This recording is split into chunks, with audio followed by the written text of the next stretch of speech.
This is the 20th season of Bass Talk Live.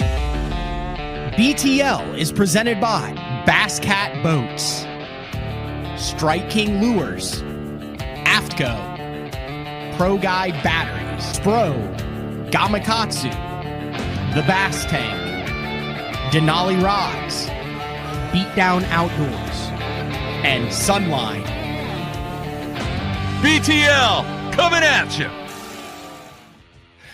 Good morning and welcome to another exciting edition of BTL Bass Talk Live, where we are going to talk about bass fishing. Had a really good week of shows this week back in studio after the Northern Adventure, and then all of you watching and listening are going to get to watch a lot of smallmouth get caught over the next month. The Elite Series wraps things up with back-to-back stops up north on Champlain and Thousand Islands, and then the BPT kicks off next week out of Messina. It'll be very interesting to see how that event goes down with the Every Fish Counts format, whether the largemouth will play with the lake being off limits and what those parameters are over on the BPT. Jacob Wheeler goes into that final event of the year with a 19-point lead in the Angler of the Year over Alton Jones Jr., I believe, who's coming a heck of an angler in his own right. A couple win under his belt, and you got Drew Gill that's up there in the mix. And then we also just wrapped up the Tackle Warehouse Invitational on Lake St. Clair. Alec Morrison and Jake Lawrence battling it out for that Angler of the Year title. Alec is actually going to be on the show next Monday, a recorded show. I'll be out of town next week. Had a really good discussion with Alec, and kind of a little bit of the same deal as today's guest. We have John Garrett, who is currently second, I believe, in the Rookie of the Year standings, but been around a while, put a lot of time and effort into this thing. It's not just kind of like a shown up out of nowhere. But Alec was talking about a lot of cool things and the groundwork and foundation that he laid to be a 25-year-old guy who won the Rookie of the Year, the Angler of the Year, $150,000 over the course of the season, and a spot in the BPT next year in 2025. But I did mention Jake Lawrence, and kind of in our little pre-tournament meeting, I'll bring John Garrett in now. John, thanks for jumping on BTL. Yeah, absolutely. Glad to be on. Yeah, we were talking before, like Jake Lawrence, you and Jake Lawrence go way back, like no surprise on his, I mean, dude, like historic season for those guys over on the invitationals on MLF. Like any of those top five guys should have won Angler of the Year by a mile any other season, and they all just decided to start blasting them in 2024. Unbelievable. And, you know, you talked about Alec and Jake. All these guys have taken big risk in their, family life, traditional lifestyle, to put a lot of time on the water, and that it showed this year for sure. It did. Did Jake kind of grow up around you, or did you get to know him in school? You guys were in school at the same time, or is he a little younger than you? So Jake is a little older than I am. Older. Okay. But so we were in the same junior TBF bass club when we were like 10 years old. Really? So we fished a junior bass club together. We were in high school together, and then we fished at Bethel as well. So that has to be like one of the best junior bass clubs in the history of junior bass clubs. Was there anyone else in there who's making waves in the fishing industry, or just you two? No, there wasn't. But I'll tell you that that time frame of that TBF, we fished. There was me and Jake and Cole Sands. Oh my gosh! There was quite a few guys that are making a living fishing now in the TBF back then. So it's pretty cool to see what that junior bass club has done to a few people's lives. Do you think without that junior bass club, the stair step and all that, you guys would be doing it, or were you like a true, and was that whole group kind of a true representation of what these organizations were hoping to do when they started this, back in the 2000s? Yeah, I think it absolutely has if not everything, a big part of it. Because as we were, 10 to 13 before we got to Mhm. high school, so 10 to 13, we were going out with random boat captains at these tournaments from sometimes different parts of the state. We didn't know them. Sometimes their boat didn't run. So we got to meet a lot of different people, go to a lot of different bodies of water. And man, we learned a whole lot. And that's kind of where, my original love for tournament bass fishing came. So that's a big part of it. So how old were you when you fished your first tournament then? 10, 11? I was 10. I was 10 years old in the junior bass club. Yeah. And then you're how old now? 28. Oh, you're the second oldest rookie besides Milliken, I think. I'm old. I'm So old. I got you've some gray got hairs getting my sideburn now. you're 28 with 18 years of tournament experience under your belt. Yeah. Yeah. That's insane. Does it feel like it's been that long? I mean, in all honesty, I know we were sitting around the guys in the opens and other professional anglers. It seems like ages ago that you won the bracket and then fished in the class. Like you fished in Jordan Lee's classic, right? Where he blew his motor up and then caught 27 pounds on a mop jig underneath the bridge. And then you guys weighed in the Astro Stadium. Yep. Yeah. It's 2016, I believe. Yeah. But no, it doesn't. When my career, I guess you could say, started feeling long is when I got into the opens. So, high school and college was just such a blast that just the time flew by. And then I guess I could start feeling the seasons getting longer when I jumped into the opens and until now. So, You were one of those guys in the opens. I'm pulling it up right now. You missed it by a point 4 years in a row, didn't you? yeah, it was crazy. So, I don't want to dive into all of them because we don't have enough time on the show to talk about all of them. Lost a tiebreaker to get in through the Central Opens one year. I tied for three-way tied for 12th, and in the last tournament on Grand Lake, got dropped to 14th, lost 2 points, and got bumped out by a point. Finished fourth one year in the very first year they did the overall AOY. They took the top Yep. three, I believe.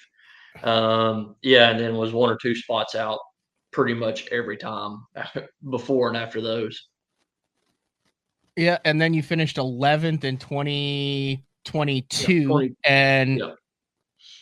missed it by and in any of those years, did you have fish on that should have been in the boat that didn't end up in the boat to where then you have to sit for 8 months and go, my God, I have to go through this whole process again and I had it in my hands? There's a couple that stick out. One was real bad on Grand Lake. The very first year I fished the opens, I was leading. I mean, this is probably back in 2017. I was leading the points after day one of the opens, and I had until 5 o'clock to fish on the second day, and I did not get a bite until 10 o'clock, and I blew my motor. Oh And no. I was near the ramp, so I went back to the ramp. They fixed me up. I was on the water at 3 o'clock now. I got 2 hours left to fish, and I lost a 6 pound retread right by the boat ramp. And if it had weighed 4 pounds, I would have made it that year. But no, there's a couple that definitely stick out in my mind. So I've had this conversation recently. Doesn't it seem like, regardless of how smooth your year goes, when it comes down to crunch time, there's always something that happens that tests your mental ability, your skill, and your decision making? And I can't tell you how many guys I've interviewed where it comes down to that one decision or that one fish that's the difference between the make or break. It's it's meant to be oh yeah, it's been smooth sailing. Watch this. yeah, every time, whether it's something on your boat, losing a fish, or most time it's on the water instead of off the water. But yeah, there's always something that pops up. You fished that 2017 Classic, and then you got a lot of experience under your belt in a lot of different tournaments. Looking back on it now, with the year that you're having on the Elite Series, it looks like a solid sponsor portfolio. Things are rolling for you. Are you glad that it happened the way that it did, or do you feel like you were ready for the Elite Series 3-4 years ago? No, I definitely was not. The I'm glad I am. I'm glad it took me this long to qualify for how I've grown, on and off the water. I would have taken the invite in 2017, maybe when the industry was in a better spot, Mm-hmm. and maybe I would be in a better place if I started the Elite Series back then. But definitely have learned more. So, I mean, I've learned so much on the water and off the water about our industry the past couple years. Us fishing together in the opens. You learn a lot of stuff on the water and grow as an angler. So I'm glad it took me, as long as it did, as far as that aspect of it. I'm curious. I'd like you to dive a little bit more into the off the water of what you learned, because you're one of the few guys who's had the opportunity to go through that dynamic sponsorship. You got the wrap boat, the truck, you got to fish the opens, be in the Classic, and kind of go through what it's like to be a professional angler, which the bracket winner gets to do every single year. But just kind of talk about the off the water maturity and some of the biggest things you've learned over the past 6 years in that. Yeah. So, I mean, as you know, and many people listening knows, like, we can't do what we do without good partnerships with companies. And, you know, back when I started this, and I think a lot of people think this too, it's like, you walk around with your hand out saying, "What could you do for me?" But in reality, you have to learn what you could do to help grow companies. And it's easy to say that, but it takes a lot of time to actually learn it and put it into place and, Mhm. and do those things. So, I mean, that took a lot of time to learn. And also, you know, you can make yourself a better angler. I mean, we've talked about all the guys that have spent so much time on the water. If you don't get to put those hours on the water, there's still things you could do, as far as map study, you know, watch podcasts, Bass Talk Live, listen to what guys on the water have to say. But just preparing yourself when you're not on the water helps you when you do step in the boat and go to catch a few fish. So, Not only are you in second in the Angler of the Year going into the final two events, which are back-to-back events, you go Champlain and then Thousand Islands, right? yeah. And at Thousand Islands, like, everything's in play, lake, river, the whole 9 yards. Like, it's going to be a slugfest, especially after we've seen 2 years in a row now that the Century Belt's been broke. I think there were 3 or 4 last year, and then Shakur broke it the year before. Not a secret fishery to anyone by any means, but are you a points watcher? Like, are you on Bassmaster.com, like looking at the progressive Bassmaster Angler of the Year standings on a daily basis? I am. It's really because I fish the opens for it seems like 15 years and every point matters. So, but no, I do keep up with the points. I blame that because I fish the opens, but yeah, I do watch that. Well, PTSD from that. Exactly. Yep. Yep. I say that because you're in sixth. You're 42 points out. Now, we'll ignore the fact that you're kind of sandwiched between the two Johnston brothers, who are going to be absolute beasts up there. But I mean, dude, you're in the midst of an Angler of the Year type season. And just kind of talk about your year and how you found yourself in that position so far. 2 good tournaments, and who knows what happens. Yeah. I mean, I'll start by saying this. It's like, uh, I've already made the classic. I Yep. think I can finish near last and make the classic this year. So I don't have a lot of freedom the next 2 tournaments. So definitely that is on my mind with just a chance to win Angler of the Year. So I want to just fish free. I fish the lake at St. Lawrence River. Just go about it freely. I don't have to worry about a point situation unless I knock out a real good tournament on Champlain. Then clearly it'd be on my mind. But um, man, this year has been awesome. I mean, I just The first tournament I had on Toledo Bend was the only one I really wish I had back. But man, it's been, I couldn't ask for anything more. Few top tens, won a tournament. Things have just been, for the past 2.5 years, maybe 3 years, it's been just clicking on the water for me, and yeah, grateful for it for sure. Because as you know, those little spurts of good tournaments, they're hard to come by and they don't last very long, unfortunately.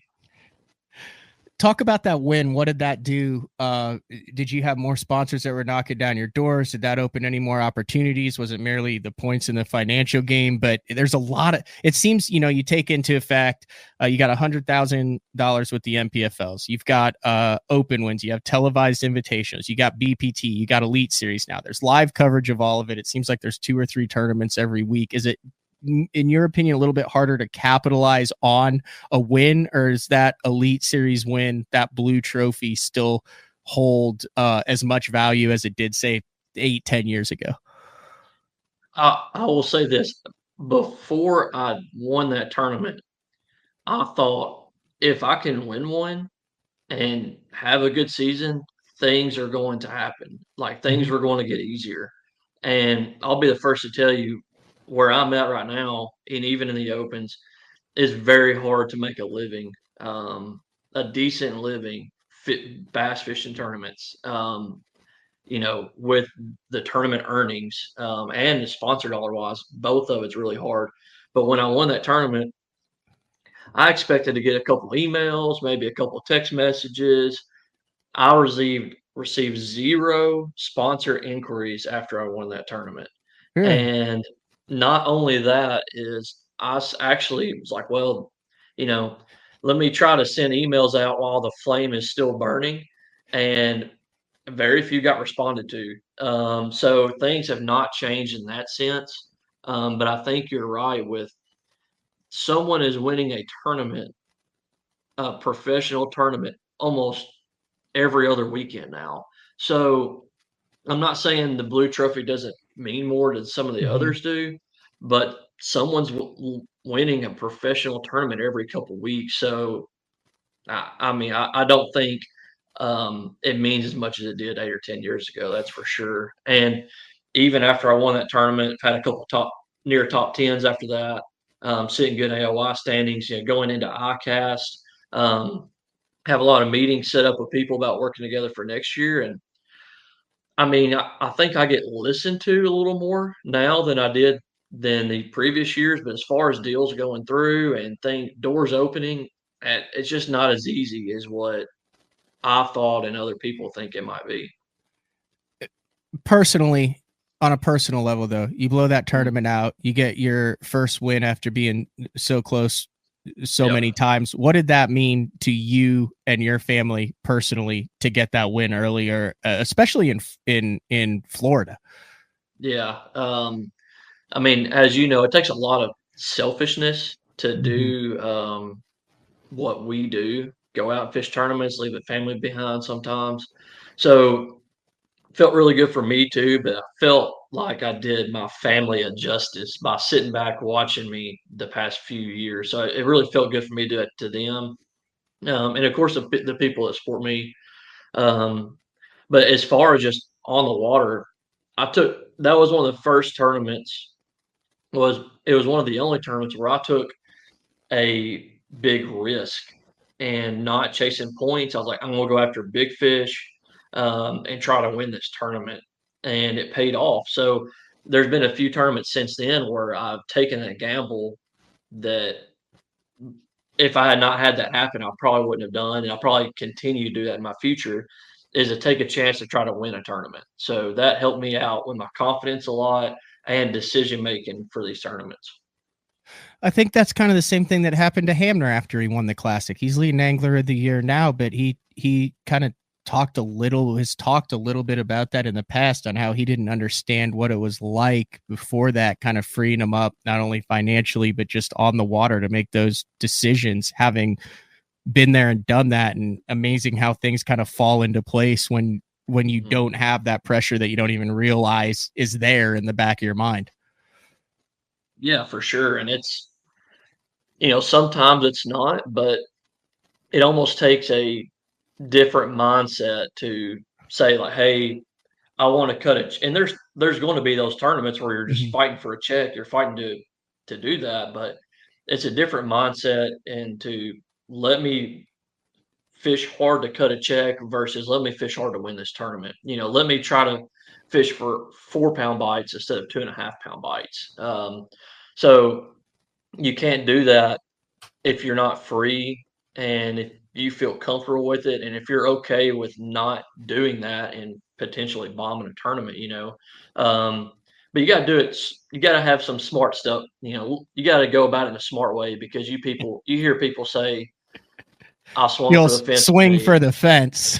I swung for the fence and caught 112 incher. I was trying to win. I mean, you got to get some bites along the way, but it's about picking the trolling motor up and leaving a pattern, produces 2 pound bites and fish for something else, risking your 8 hour day to fish for 7 to 8 bites. One more question about the win, and then we'll Yep. we'll move on to some more kind of tactic pattern stuff. But what is it like going out with a 7-8 pound lead on the final day? I would imagine that would come with its own level of stress that not many other people can relate to, just because it's a weird position to be in. Not many guys have been in that position. Yeah. I was feeling it You for were? sure. I was feeling it. And there was a shad spawn going on each morning, and where I don't know why I got into that right off the bat, but yeah, I was feeling it going on the blast off, and I wasn't sure what I was going to do first thing in the morning because my primary area.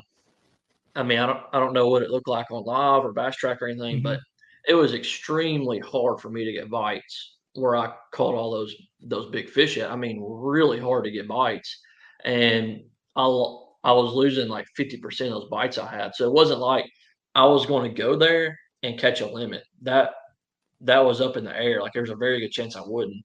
And going out that morning, I was really mixed emotion about what I want to do because I felt like that first hour was so important because there was a shad spawn going on.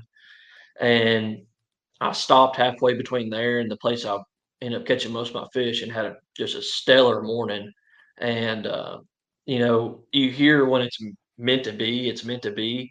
Mm-hmm. And that is exactly that's exactly what it was. I was running down the lakes. It was slick calm, and the one other place I was fishing in Dora had just a 50-yard stretch of ripple on it. It was the Wow. only place in Harris, Eustis, and Dora that had any wind, and there was just a little breeze coming through a pinch point, and it was blowing right on top of those fish where I stopped and caught a good limit in like 10 minutes, and then the wind quit blowing, didn't get another bite there. Um, and then went to my primary area, and almost all my fish were gone. I only caught 2 fish there in 5 hours. So it was definitely stressful, but it was like, you know, like you hear, it was just my time. And were So, you planning on stopping there, or you stopped there because of the ripple? so it was in my mind to start there, Matt, but it was not going to be a for sure deal Yeah. because there was a lot of other shad spawn stuff around hay grass and shaded banks, and that I was going Mm-hmm. fishing that area, Yeah. and I knew there were some fish on that shell bed, but they're like I said, I couldn't hardly make a bite because it's been slick calm for 4 days. But then when I saw that ripple there, I was like, well, let me see if that ripple is over that shell bar, and I went to it, and it was literally right over the top of that shell Oh, bar. So that's I was like, wild. I need to So fish that's here. one of Yeah, those good decisions that, if you're trying to force things, if you have something in your mind of what you're going to do, you're not fishing free, you're not open-minded, you're not at the top of your game, you could have blown right past that. And then the rest of the day could have been an absolute struggle. In hindsight, yeah, it seemed easy, but I mean, that one decision is kind of what catapulted you to be able to like kind of enjoy the afternoon victory lap, so to yeah, speak. yeah, for sure. And I mean, I almost didn't stop. I probably wasn't going to fish there if I didn't see that ripple. Yeah. And I was like, let me take advantage of that ripple being there. And it just one thing goes off on your mind, you roll with it. Like you said, being free, open minded. Um, listening to, and I've said this a lot this year.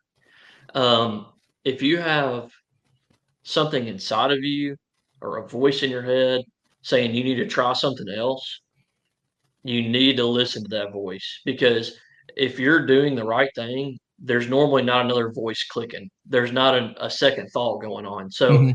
that's been something that I've taken into consideration every single day on the water for the past couple of years. Is in, if I'm doing something and says, "Hey, dude, you need to try something else," instead of fighting that urge, I just pick my trolling motor up and I go do it. So, um, just being free about it and not being hard headed and stubborn is a big key. John, just not from yeah. What if you have, say, like 4 or 5 voices all at once, and then there's still like 4 or 5 voices when you stop at the next spot? You got Just you gotta asking for, I'm asking for a friend. You know what I mean? Not just you, you just got to take a deep breath and just it's not, it's the first thought, Matt. It's okay. the first thought that pops in your head is usually the one I go try. Okay. If you got 4 or 5 voices, knock one out, go to the next one, Oh my gosh. All right. We're going to take a break. We're talking with Elite Series rookie John Garrett. When we come back, one of the things that I feel like you're known for is shell beds. Like, you understand shell beds and you understand subtle current and how it positions fish. Fair assessment? Fair assessment, I believe so. Yep. I want to take a break. When we come back, we're going to dive into a little in-depth tactics, because you seem to have been able to always be in the right areas of the lake and fish your strengths, even on, fisheries that don't necessarily fit the TVA kind of style that you're the most familiar with. So it's a live show, BTL. Today's Wednesday, right? It is Wednesday. Yeah, Yes, Wednesday, last week of July, with John Garrett. We will be back right after this. The new Puma STS has been redesigned from the ground up. With the angler, design, function, and performance in mind, nothing on this new offering was compromised, and the only thing carried over from the previous version is the name. Based on the Soft Touch series hull that started with the flagship Jaguar, this new model is nimble and performs incredibly well at all speeds with either a 250 or 300 horsepower engine. Featuring a new 96-inch wide-body footprint, this hull measures out at 20 foot 7 inches in length. Industry-leading design coupled with tournament-winning performance. The Puma STS from Basscat. Feel the rush.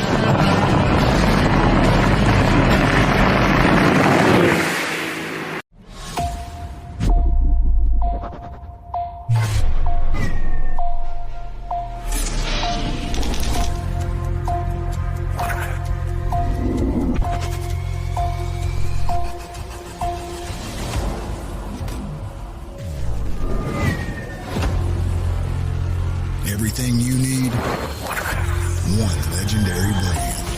Top 100, Strike King.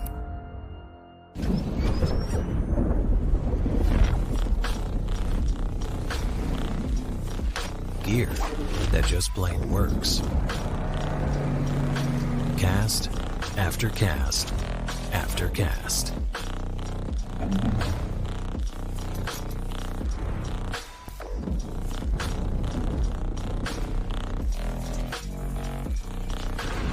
AFTCO. Any fish, any water.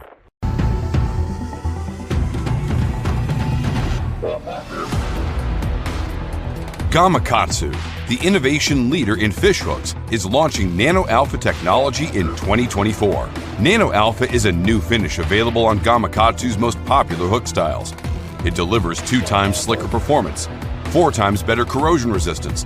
Nano Alpha technology makes the world's greatest fish hooks even better in 2024 to help anglers catch more fish. Born in Japan, using technology, innovation, and precision, Sunline produces the widest selection of fishing lines at the most technologically advanced line factory in the world. Manufactured at the strictest tolerances to produce victories at the highest levels of tournament bass fishing. From household names like Christie, Swindle, and Cruz to young guns like Cook, Logan, New, and Welcher, they all trust Sunline to take them to the top of the leaderboard. Choose the line that will give you the strength to guarantee your confidence. Sunline. Your early morning mentality is your every hour mentality. All gas, no brakes. Focus, purpose, power. Destined for the water, but confident everywhere else. A calming buzz before the storm, the truth of nature itself. You can't catch lightning in a bottle. There's a limit out there, but it's not with your gear. Unrelenting power delivery. Unparalleled weight savings. Keeping you on the water, whether you run a 9.9 or outscoping your best 5. In this rare air, there's power in the silence. It's a mindset, thinking only of the things that matter and freeing your mind from the things that you trust.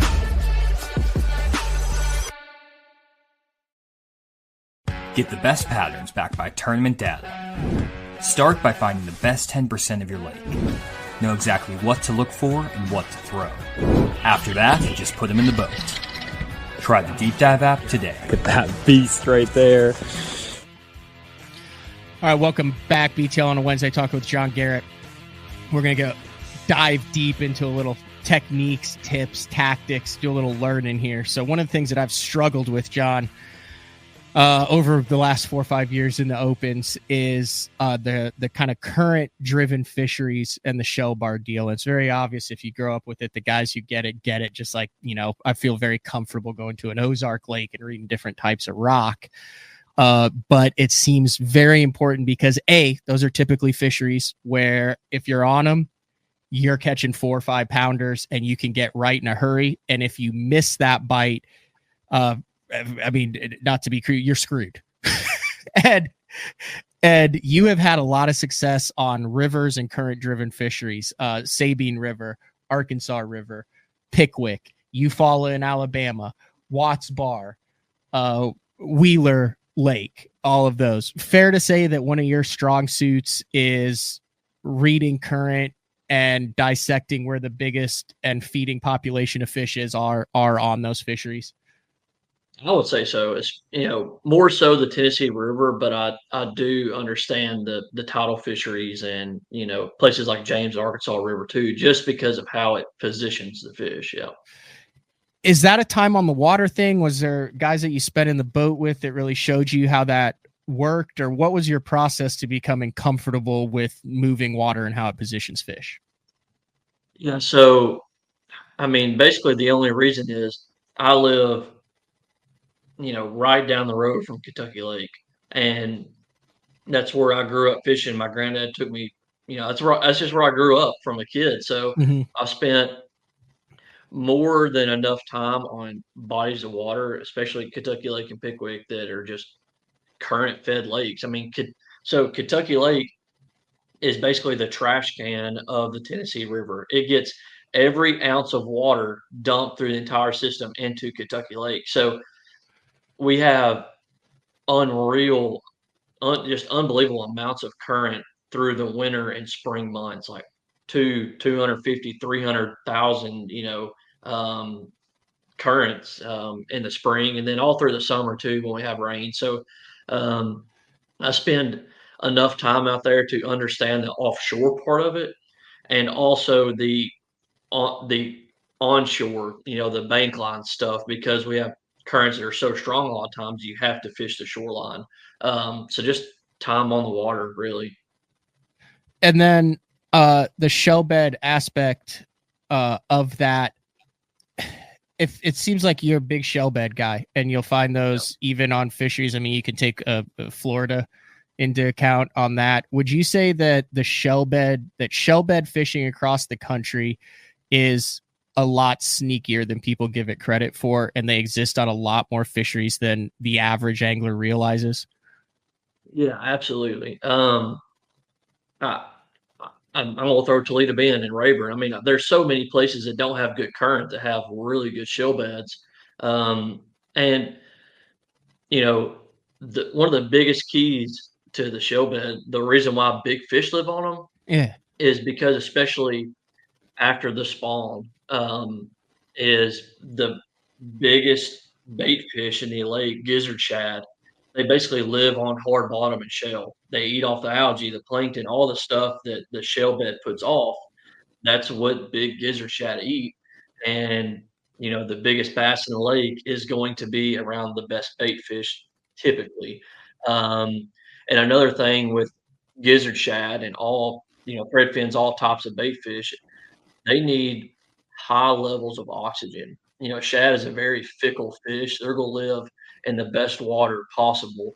Um, and shell beds are going to be right there with it, really high oxygenated places and bait fish. That's the whole key. So if you can be around best water quality, the best bait in the lake, and some type of cover, that's some, shell beds are some of the only pieces of cover that can provide that. So And then the ability to find them comes down to understanding your side imaging primarily and what you're looking for, because to me a shell bed is a little bit similar to a cane pile in the Carolinas, where you can go past a lot of them and not realize what you're looking like unless you have the right settings and know what you're looking for.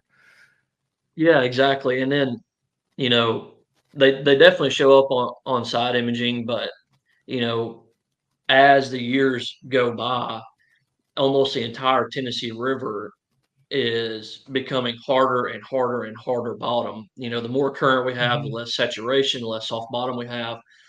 There's no mussel divers compared to what it was when I was a kid growing up. Like a lot of times when I was a kid, you couldn't fish some of the best shell beds because there was a boat anchored out with a red flag sticking up. Now you never see that. So there's I've no seen mussel that on divers. Pickwick. Yep.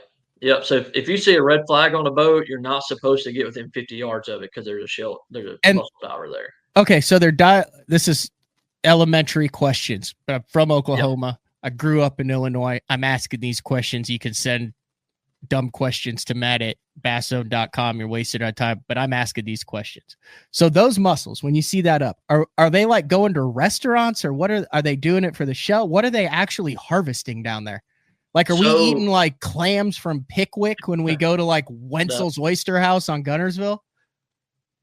And it's another reason why it's not as big now is it's a lot of it is jewelry, almost specifically jewelry. Yep. So necklaces, bracelets, that kind of stuff. That's where a lot of that stuff is gone to. So like the actual shell, they'll polish it down to the shiny part of it, or they're looking for pearls. Yeah, sometimes you'll get a pearl out of one, but most of the time it's just the shell. And a lot of times these shells they're bought at local, commercial fishing, we'll say residents, and kind of where they all come together and sell this stuff. And a lot of that stuff gets shipped overseas. So most of all the mussels are sold for jewelry. And you got a guy down there with like a hatchet that's just hacking off chunks of it and then bringing it up and tossing it in his boat and then going home and finishing it. Well, so it's just kind of like if you picture a guy scuba diving with the potato sacks scooping up shells, very similar. So what they'll do is they'll go down and they'll pick the biggest, juiciest alive mussel and just keep throwing it in a potato sack until their sack gets full. They swim up, dump it in the boat, and go back down. So are there shell beds that are alive and shell beds that are dead? Yes. Yeah. There's there is all the above. So and the live shells, they kind of they'll get moved around. The dead shells will get blown around by current. That's another part of the whole Tennessee River becoming a massive hard bottom shell bed. I mean, everything is becoming that way. But for say you have a high lake, water's up a little bit in the spring, there's not a lot of current flow. Most of your live shell beds are mostly on top of high spots. So on your high spots on the main river channel, secondary, your live shell beds are the highest places, the shallowest places on the river. And as you get into the summer months after those spawn, those shells will, it's weird, they almost move to where the current hits because they need a lot of oxygen to keep alive. So a lot of the fronts, let me get my hand on the camera, front sides of brakes, the front sides of humps, really subtle changes that the shells make the change a lot of times if you're on some flat ground. And then as you transition into the fall, where you have the almost entire Tennessee River dropping, the very tops of the shallow spots are getting exposed. So the shells tend to slide off into the depressions, the lower spots. And then, what you have exposed from the water drop is your dead shells. I mean, the live shells will basically force the dead shells out of an area. Sorry, we got a cranky baby back here. Oh no, you're all good. But and in the wintertime, you have a lot of current picking up, and as well through the spring, they're on the backside of hot spots. They're almost protected. Mainly the current forces them back there, and the current also forces the dead shells back there. But the dead shells are open, so they pick up and move just by the current wash them away. So finding live shell beds makes a big difference on if you're fishing the right ones or not, and just understanding the yearly cycle of those. When you pull up to a hot spot, most of the time there's a shell bed somewhere on it, depending on the time of year. But just depending on the time of year is where you focus front side, back side, on top of it, down the slope. That's when you focus on those areas, is just the time of the year. I feel like this is really good stuff. If I ask a question, you don't want to give up the juice. You don't have to, but I'm going to keep going. Ask it away. Okay. So the open on, in Alabama on Eufaula, right? Yeah. Suck fest for me. I did the ledge thing. I couldn't figure it. I lucked out. I finished like 43rd in that. I found 2 shell beds that were like 30 yards apart, and I caught every single fish off of them. And I sat there for 7 hours a day. I had like 17, almost 18 one day and like 14 the other day, the day that I found it. Now, that being said, in the era of forward-facing sonar, I knew I was on a shell bed because it was sticky and because it was shallow. And I was like, I think this is a shell bed. And I caught a couple shells. I never saw a fish on forward-facing sonar. I would cast out. I would be working. 3-4 pounders. Donk.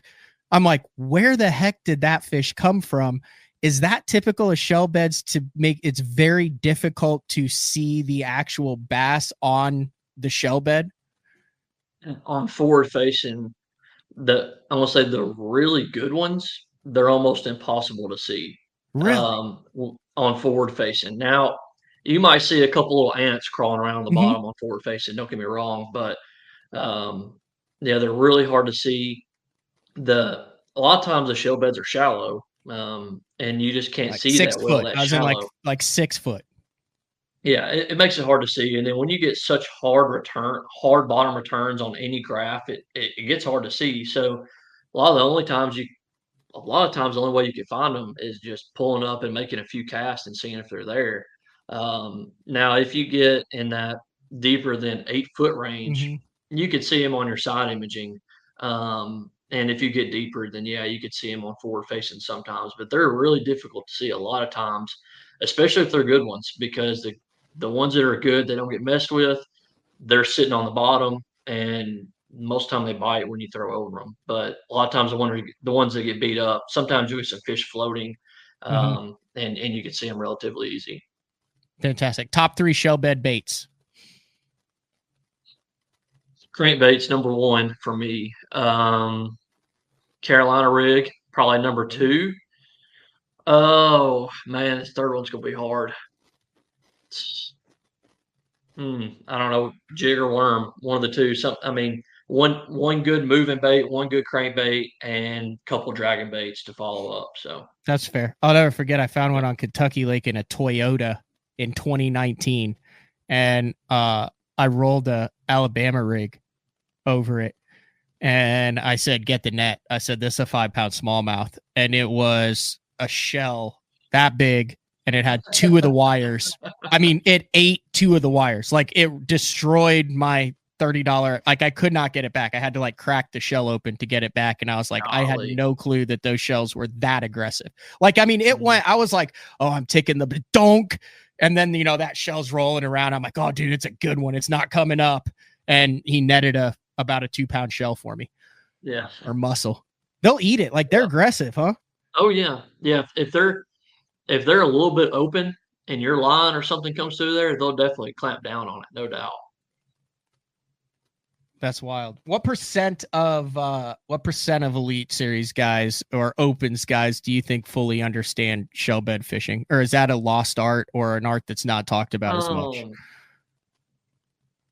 I'll say this: there's a decent percent that understand it, and you know, a lot of people do understand it, but it takes so like.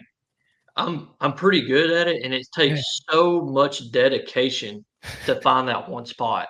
So it's like a lot of people, it's not that they don't understand it, it's that they try it for 4 or 5 hours, don't find anything, to give up on it. And it's a really scary deal because I could be 1 full day, 2 full days into practice and not find a single spot. But man, when you find a spot, it makes your tournament. You know, so it's not that a lot of people don't understand it, is they just give up on it. They just kind of quit looking for it. So I know there's a lot of sneaky lakes that have them. I hear guys that are like, oh yeah, I got shell beds on X lake. And you're like, what? And they're like, oh yeah, like they're always there. And you're like, I would never have guessed that. But there has to be some kind of current for a shell bed though. Like some sort of moving water definitely is a plus for it. Like there's no stagnant lakes that have them, right?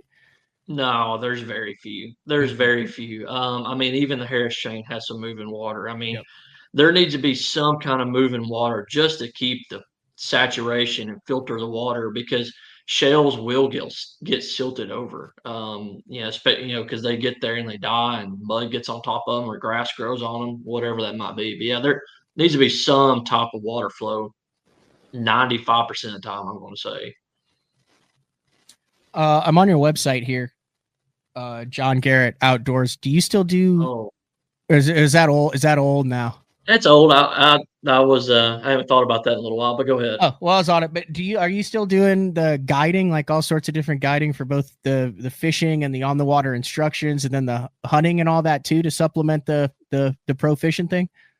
Yeah, I do some just electronic training. Not so much as fishing trips, but let me go out, show you a shell bed. Let me show you a stump. Let me show you how to use your forward facing, that kind of stuff. And I still do the duck hunt stuff as well in the winter. So you're one of the guys, do you put up the fishing stuff in the winter to hunt, or do you still fish and hunt? No, I don't fish hardly at all. Come mid-November, like let's say this past year, I did not fish from Harris Chain. I didn't fish one time from the Harris Chain Open until Toledo Bend, the first Elite Series tournament. Really? I feel like that's a dying breed. I feel like you talk about like Trey and JT and these guys that are out there, Kyle Patrick, and them. Like, dude, they're like 30 days a month, 12 months out of the year. If you're not talking to them about fishing, they feel like it's a waste of time. Yeah. Yeah. No, during that fall time, man, I'm like, sell my boat, put my rods up. I need a breather from it. It's old school, man, especially fishing the opens, and like, it's just, man, it just can wear you down. It really can. And especially, in the part of the country, the Southeast, I mean, there's a lot of fishing pressure on the lakes, and it's not easy to go out there and just have a real good day of fishing, to be honest with you. I mean, no matter where you go, you can go out, catch a few fish, but I just sometimes need a breather from it. And that's what I do in the fall. Put the rods up, pull the gun out of the gun lock, and go hunt for a few months. A couple more questions, and I'll let you bounce. I know you got a lot to do to get ready, but you are, in my opinion, a hybrid angler. You're not scared of the new school stuff, but you still have a lot of old school in you. The pre-forward facing sonar, You still always seem to have a lot of bait casters on your front deck. You haven't completely transitioned to it. Is that a fair assessment as to how you would describe yourself as a hybrid of old school and new school? Yeah, I'd say that's fairly accurate. I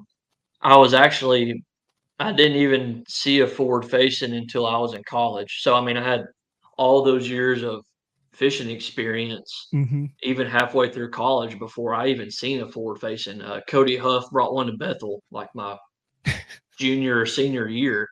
And I was like, dude, that thing is only good for crappie fishing. And then he wins like the next 4 college tournaments we have on it. And I'm like, will you take me fishing? So I have not dropped the things that I learned as a kid growing up about offshore fishing, side imaging, that kind of stuff. But what I've done is I've just taken what I learned growing up and just applied my forward facing to it, making more accurate casts. And I mean, of course, when we go to Smith Lake or Murray, you got to dedicate your tournament to it. But no, it's just I have a really good mix of let me do my deal during practice, let me scan for 3 days, and then fish what I found, but just use my forward facing just to be, have a high percentage of casts where the fish are. I'm losing my word here, but yeah, no, that makes sense. Yeah, just being more precise on the water. So yeah, a couple questions here. I don't know if you asked John what he was using to hook his Nico rig tool at Wheeler. What was that? Does that make sense? Yeah, I don't know why that was such a big craze. It was out of all the fish catches that I've had this year, that Nico tool got the most questions. That is called a Nico hack. There's a couple brands that make one similar. It's just a piece of plastic gets pushed up through your worm. You don't have that O-ring that your hook's through. But they're called Nico hacks is what that is. Here, I'll pull it up right here for those who don't know what. There it is right there. That's it right there. Yeah. So this part, you push this through your worm.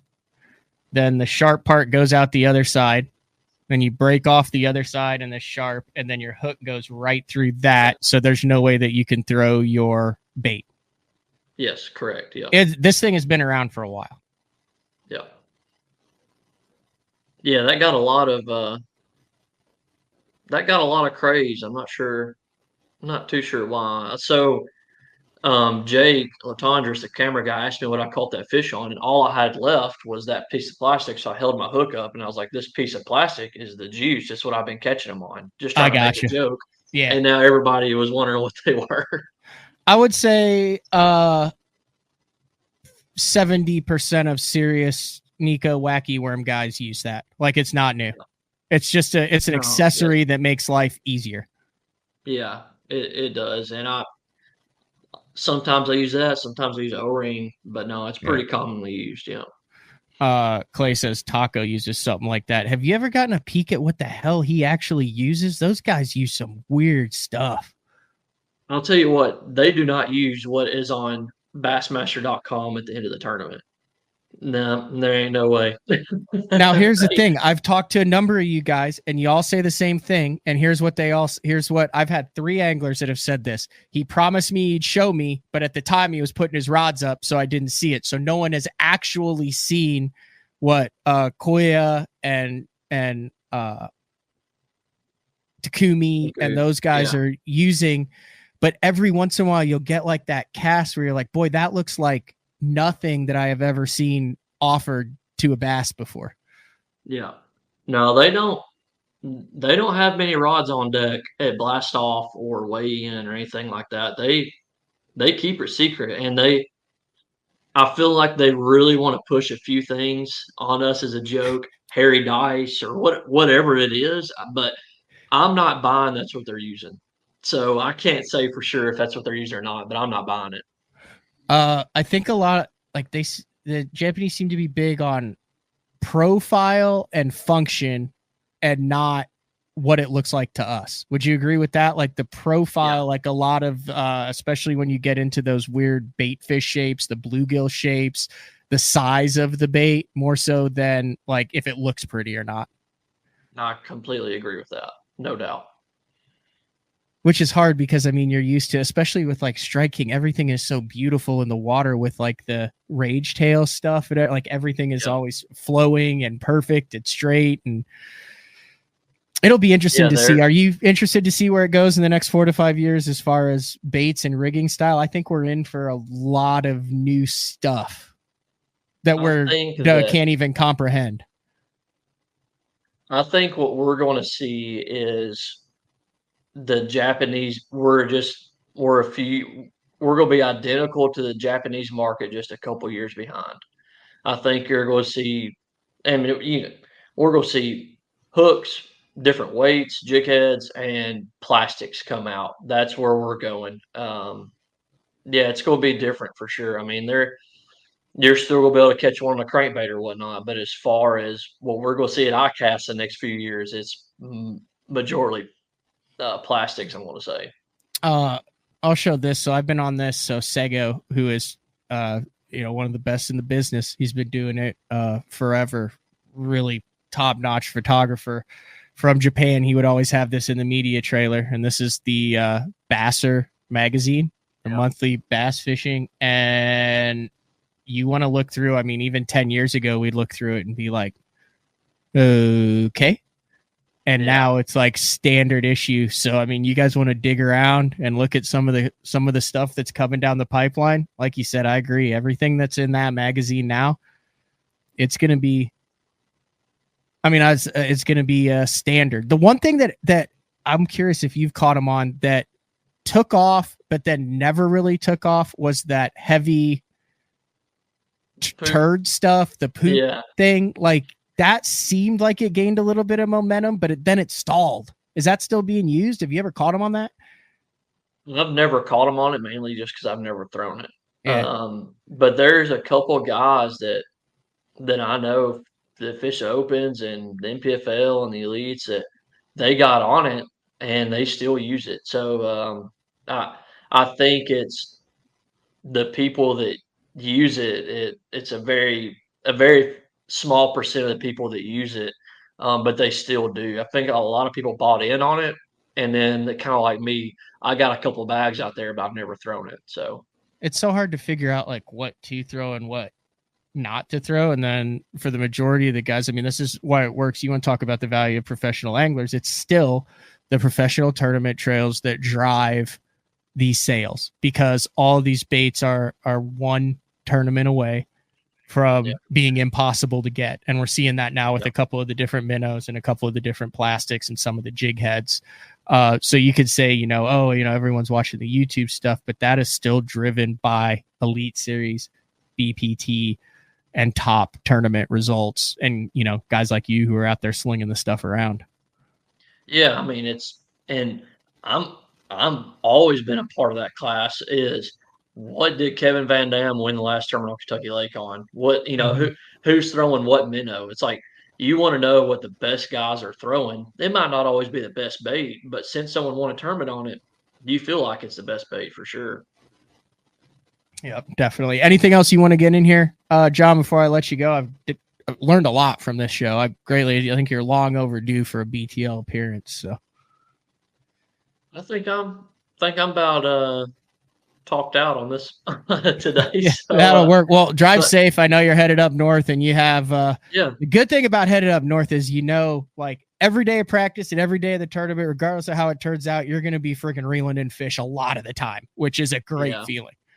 Looking forward to that and not sweating and being around more bass for sure. So I'm looking forward to it. All right, dude. I'm going to let you go. Thank you, man. Yep. Appreciate it, Matt. All right, later. There you go, John Garrett. We're going to take our final break of the show. When we come back, wrap things up for the week. We are actually going to go live tonight. Frank Scalish live, 5 p.m. We're going to take viewer questions, listener questions. We're actually going to put a link there if you want to jump on and ask Frank a question. Andy's going to unveil his new custom colored limited edition Run of 600 bait of the month. It's BTL on a Wednesday. We'll be back right after this. In 2023, we became a household name in the crappie fishing world thanks to Power Breaks, the game changer. Hey, bass fishing world, buckle up, because you're next. It's going to be fun. Welcome to the next evolution of our product line, Power Break Sidekick, designed to install right on your shallow water anchors. We are the first and only fishing brake company to offer a breakaway system.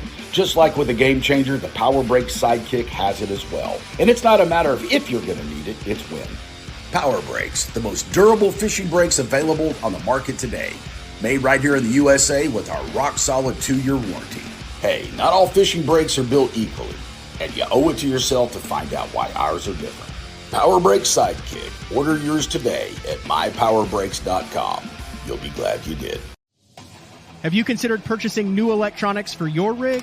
The type of mounts you choose to protect your investment should be part of the decision-making process.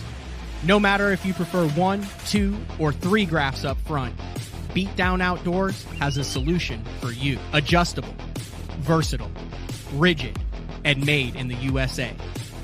What's your ultimate electronics setup? Check out the full selection of Beatdown Outdoors products by visiting beatdownoutdoors.com. All right, wrapping up the regular week. Like I said, tonight BTL will be live 5 p.m. Central Time, 6 p.m. Eastern Time. That is on July 31st. And then recorded shows next week, 4 shows next week, kicking things off with Alec Morrison, Skeet Reese, Justin Lucas, and then a bonus guest that I'm recording later today. But good stuff with John Garrett, guy who definitely understands, has been around, even though he's an Elite Series rookie, has been around this game for a long time. At 28 years of age, it feels like all I'm doing now is interviewing guys who have had vaunted college careers and junior careers that are now dominating at the top level. But second in the Rookie of the Year, 6th in the Angler of the Year, heading into the last 2 Elite Series stops back to back. But that's all we got for today. Tonight, 5 p.m. Frank Scalish will be live. Other than that, I'm headed out for the week, but a full week of shows next week. Thanks, everybody, for the interaction. Thanks to all the guests. It's really been hard, not hard, but it's been difficult with as many moving pieces. Like guys like to go up north for a week early. Guys are getting done with tournaments, and everyone has just been awesome as far as making time to record with BTL. So greatly appreciated that, and all of our listener and viewer feedback. So we'll talk to everybody later. See ya.